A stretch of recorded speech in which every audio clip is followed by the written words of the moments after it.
are watching Smell the Coffee on a beautiful cloudy Tuesday morning with Diana Master and Aina Riza Quayo. You can actually do the job for us. You can make yourselves a cup of coffee, relax in bed, and just sit back and enjoy. Because as always, we have a bomb show for you today. We have some interesting stories. We're talking celebrity beef. We are talking toxic-ish relationships.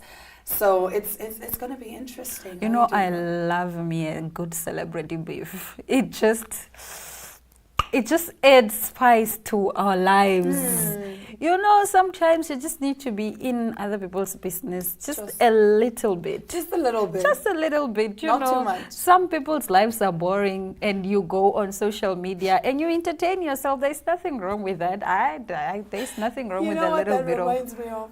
I saw a post that says me arguing with random strangers on the internet over someone I don't even personally know. You're there defending. You're like, Aina would never. That time Aina doesn't even know who you are. Like, that's me. That's the extent I would go to defend Nicki Minaj. And Bonang, who we are going to be discussing here today. They can do no wrong in my... Even if they are wrong, I'm telling you, they are right. Wrong. They are right. You will fight to the death. I will fight. I was there in the comments yesterday of Nicki Not Minaj. you in the comments. I was in the comments because Nicki responds. So maybe not to me, but she's responding to all her other fans every now and then. So we just need to engage her. Lest one day she just decide, yes, show me at Aina. You ate with that comment. You ate with that comment. You ate and left no crumbs with that comment. No, I could never. I find it weird that people comment on celebrities' pictures and whatnot. And the celebrities don't even respond. They don't care. So like, I guess DM, because DM is not as embarrassing because no one can actually see that you DM this person.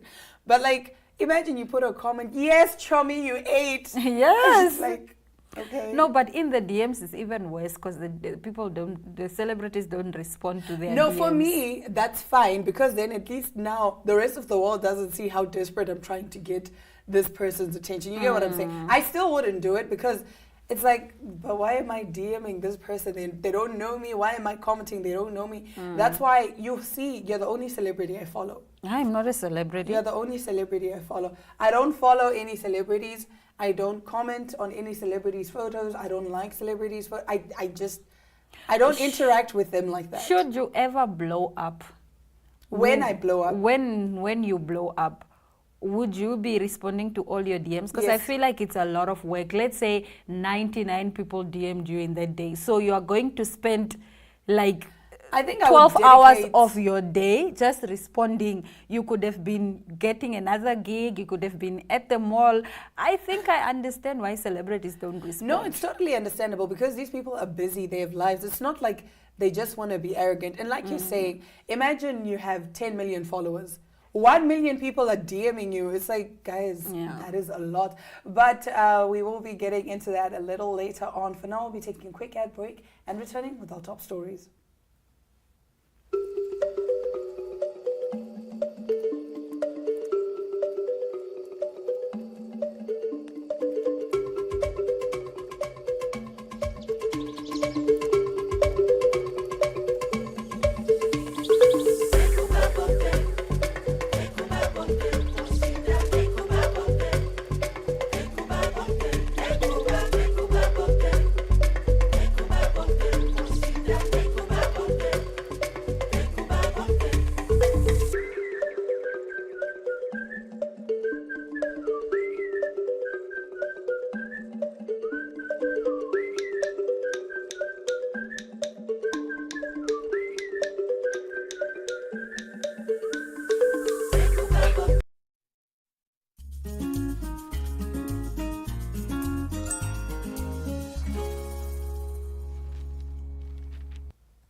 Now, in the first of our top stories, Kanye West reportedly bans Bianca Censori from social media.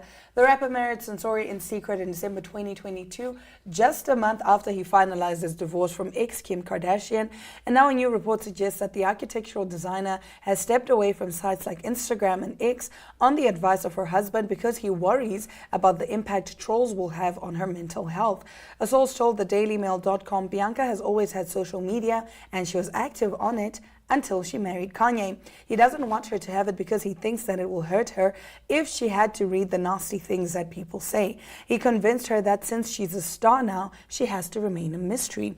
It comes after West paid a heartfelt tribute to his spouse to mark her birthday earlier this month, praising Censori for her constant support and for being a good stepmother to his children, North 10, Saint 8, Chicago 5, and 4-year-old Psalm with his ex-wife Kim. I think that's cute, given the impact that Kanye has. People can be mean, the fans can be extremely mean. So for him to say, hey, take a step back, stay off social media, I think he's just doing what a great husband would do, just to protect his wife. I think that's great, that's praiseworthy. I think so too, but then I would understand also how it would look from the outside, like from the outside looking in, right? Because I've been in that situation, I would say, where I have this friend and she's this person and you know her, and then she suddenly starts dating this person and then she changes, right? So in a way you feel like this new boyfriend is controlling her and doing this because you're like, but I know my friend would never voluntarily do this. She's being forced. Kind of like you, imagine you're so active on social media, right? Imagine when you took your break from social media and it just so happened that that time you had a new man in your life. People would automatically be like, that new man is controlling her and whatnot and whatnot. So I do understand why people would be concerned, considering also their relationship, like the way Bianca also just kind of changed and she became this other person. And so now it's like, but also at the same time, I would understand why Kanye would say that. I would want a spouse like that to say, listen, I'm a big name. I'm not trying to be arrogant, but for the sake of your mental health, because I've been in the public eye for so long. I'm used to it. You're not, right? I'm not trying to control you, but I'm just saying so that you at least feel better. So for me, like, I see it happening a lot of times. For example, if, like you said, if me and you are friends and you start dating this person, all of a sudden, now our communication is limited, you know, now you don't come to girls' nights out anymore. It's very concerning, and we are most likely to blame the partner. Exactly. Even if this partner of mine just basically made me realize, like, you know what, Dana, you're spending too much time on social media. Maybe limit. But immediately it's like, it's him. It's him. It's definitely him, my dear. Moving over to our next story. Rap It girls are at each other's throats. Let's get into the drama. Nicki Minaj's Bigfoot, an apparent response to diss track in retaliation to Megan Thee Stallion's recently released single titled His, set the internet ablaze on Monday for its raunchy quips and reference to Megan's life and career. The drama between the pair of hitmakers hit its boiling point over the weekend after His got its debut on the 25th of January. Megan's song touched on various aspects of her life as a public figure, but it was one line in particular that caught the attention of Nicki Minaj. She said, "These girls don't be mad at Megan. These girls mad at Megan Slow." Megan raps on the song His. "I don't really know what the problem is, but I guarantee y'all don't want me to start." Megan's Law is a federal law requiring law enforcement to make information available about registered sex offenders. The lyrics was picked apart by listeners who linked it to an apparent dig from Megan to Nicki Minaj's husband, Kenneth Petty, who is a registered sex offender. Petty was convicted for attempted rape in April 1995 for an assault on a 16-year-old girl. He served 4 years for the incident. Petty has also served time for manslaughter in first degree for killing a man in 2002. Now that is Nicki Minaj's husband. Minaj has defended her husband restlessly for years. After talk show host Wendy Williams addressed Petty's crime on her show in November 2019, Nicki took to her own Queen Radio to say how every time you mention him, you feel the need to bring up these things. I didn't know that in our society, you have to be plagued by your past. I didn't know that people can't turn a new leaf over.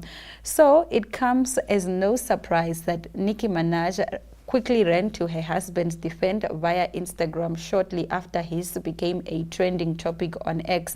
Though she remained off the screen for the majority of her life, Nicki Minaj sounded heavily agitated while previewing a then unreleased track that made several references to the Houston-bred artist getting shot in the foot by Tory Lanez in 2020. The highly publicized trial ended last year with Lanez being sentenced to 10 years in prison. Now, things weren't always at odds between Minaj and Megan, excuse me, who collaborated on a hit song called Hot Summer Girl in 2019. Isn't it Hot Girl Summer? Yeah, hot Girl Summer. But fans suspected that their relationship had since soured. When Minaj released her album Pink Friday 2 in December, some speculated that she was sending a vague message to Megan, referencing a line in her song that says, "Stay in your Tory lanes, beep, I am not Iggy," she rapped, referring to Iggy Azalea, who made headlines after she wrote a letter to a judge in support of Lanez during his trial in the fallout from the alleged Megan shooting. So that is the beef. So now Nicki has a single out, and it's called Bigfoot. So now Bigfoot is Bigfoot is trending #1. So Bigfoot has now surpassed his. Foul. It's foul. And Nicki, if you check her Instagram stories, yesterday she uploaded a picture of her and Megan dancing. So Nicki is definitely trolling this girl. So yeah, so that's how I the shouldn't beef be started. laughing, but like I laugh in awkward situations because I'm like, how is it so messy? Like, It's so messy. it is ridiculously messy. Bigfoot, considering Megan was shot in the foot, yeah. And like, you know, historically, not even just historically, like, you cannot refer or make any reference to a black person using gorilla or monkey. You can't. And for a black person to do that, for a black woman to do that to another black woman, like, guys, I don't know. Okay, you said Nicki, in your eyes, Nicki is right. Tell us. No, Megan started first. Megan started first. She went to go talk about the other one's husband, family affairs in her song. So Nicki is just retaliating, or rightfully so, which is what every human being would have done. Yeah, I totally understand. But hey, I mean, like Nicki said, people aren't defined by their past. Yeah. But some pasts are not easy to forget. Now, after the break, we will be interviewing. I mean, it is registration season and people are busy registering at colleges. So we are having an interview with the NQA, finding out how you can make sure that your course is accredited and NQA recognized before you even register. Stay tuned. Welcome to My.NA Cars, your ultimate destination for everything automotive. I am your host, Diana Master. Teamwork makes the dream work, right? Discover the latest models, innovative technologies, and expert insights from our passionate hosts. Learn essential maintenance tips and get exclusive behind-the-scenes access to the automotive industry. Don't miss My.NA Cars on NTV every Thursday at 2100 hours. Tune in and ignite your passion for automobiles.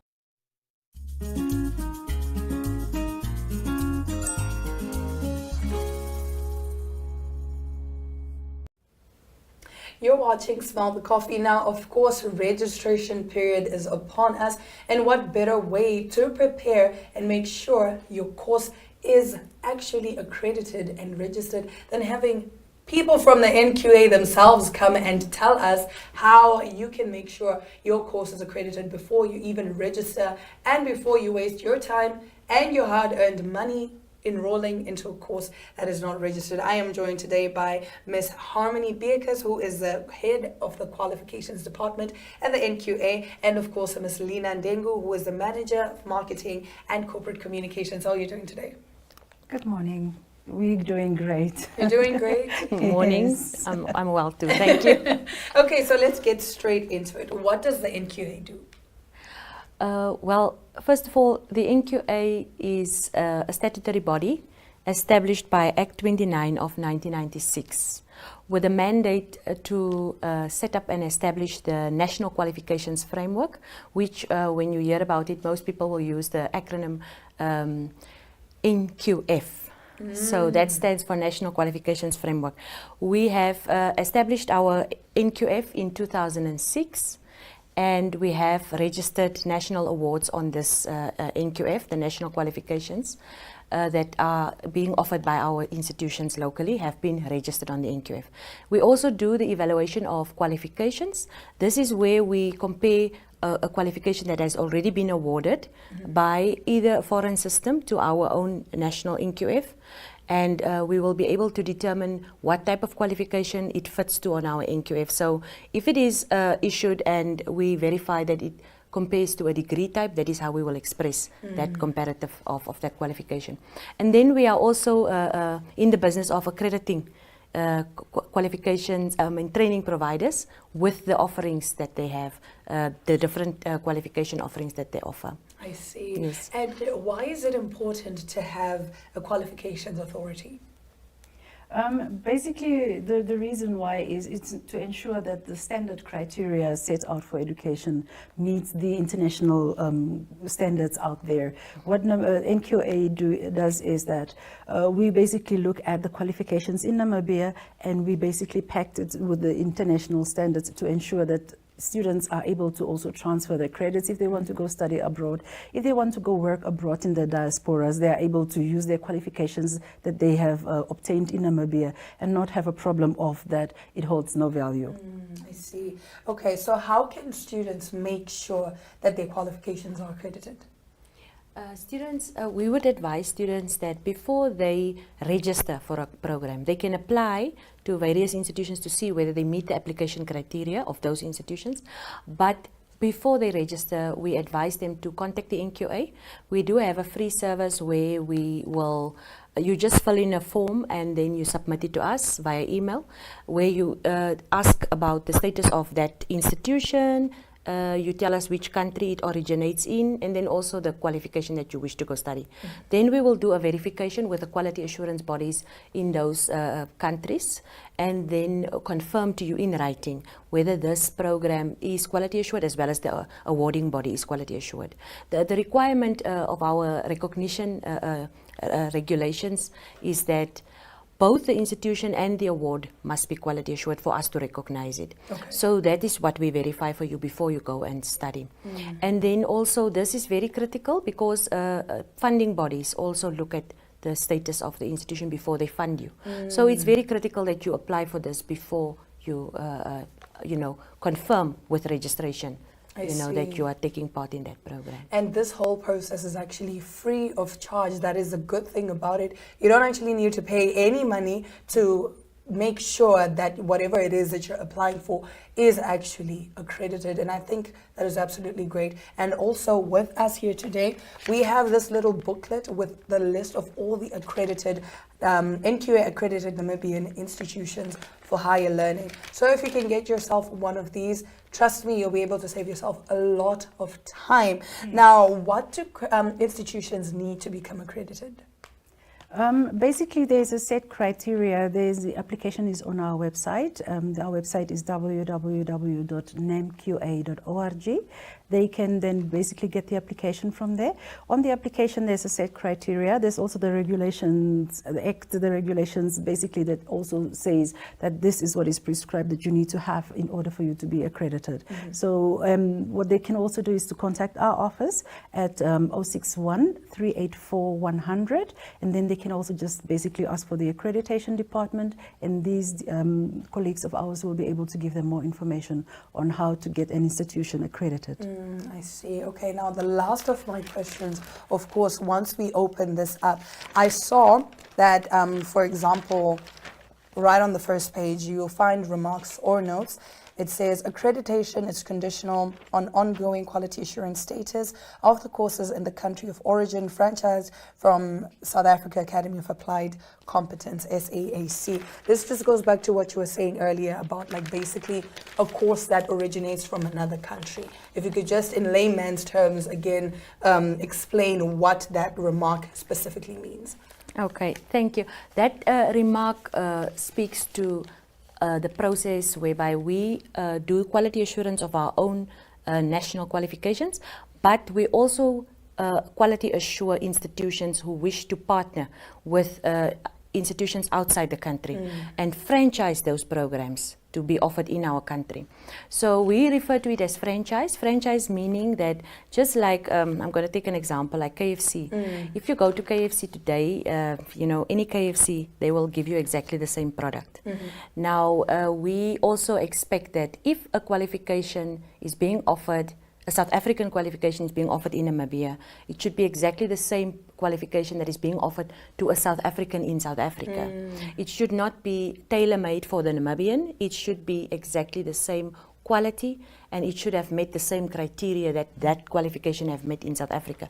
So that is why we say that as long as the quality assurance status in the country of origin is in place and the same quality is being applied here, then it will be recognized by the NQA. And therefore, if the status change at any time, the NQA will also change the status of that qualification. So we inform applicants because they need to be aware that this is not only dependent on the NQA status, but also on the status in the country of origin. I see. Yes. And then that just goes back to what we were saying earlier before the interview started, to say, you know, most people think that certain, like they think studying abroad is going to be much better, whereas NQA basically works to make sure that the same level that is abroad is the same level here in Namibia. So you don't necessarily need to spend all this money registering abroad, you know, travel expenses, accommodation expenses, when you can study the course at home in your own country, but still have it recognized abroad. Yes. I think it's also very important that students know out there that the qualifications offered in Namibia from accredited institutions that offer accredited qualifications is the same level as what is offered outside internationally. So really save yourself the cost, save yourself the expenses, and study in Namibia because the qualifications is the same. So whatever you would study at a university, say in the UK or in Cuba, if it's NQF level 7, it's the same qualification that is offered at the universities or institutions within Namibia. I see. Awesome. Thank you so very much for giving us a little bit of insight.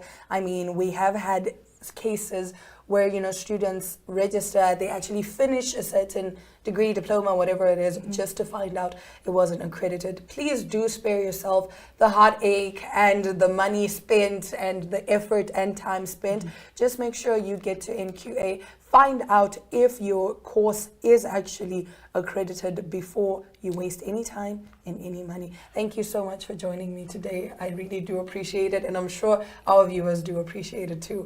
Thank you so much for it.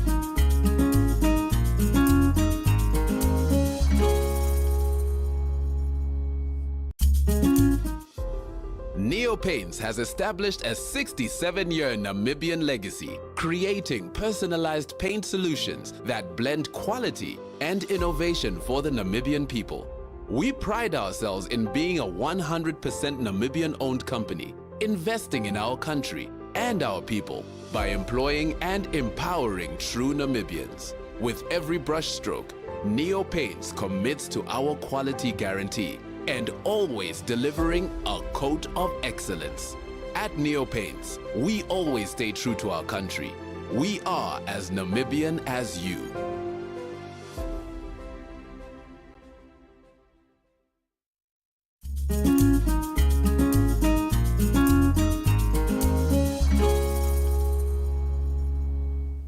Well, I used the break to listen to Bigfoot, and I'd just cry. Like, honestly, I'm too soft.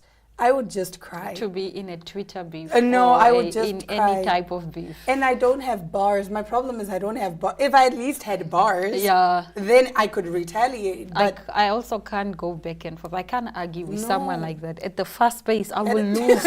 I'll only go think about, I should have said this. But now it's over. I'm like, I could have, that's why Yeah. But that does bring us to the end of today's episode of Smell the Coffee. Do let us know, what is your take on this whole Nikki Megan beef? Whose side are you on? Who's right? Who's wrong? Because we are definitely looking forward to hearing what you have to say. Well, we will be right back again tomorrow, same time, same place, from Diana Master and Aina Riza Kwayo. We do love you very, very much. Mwah.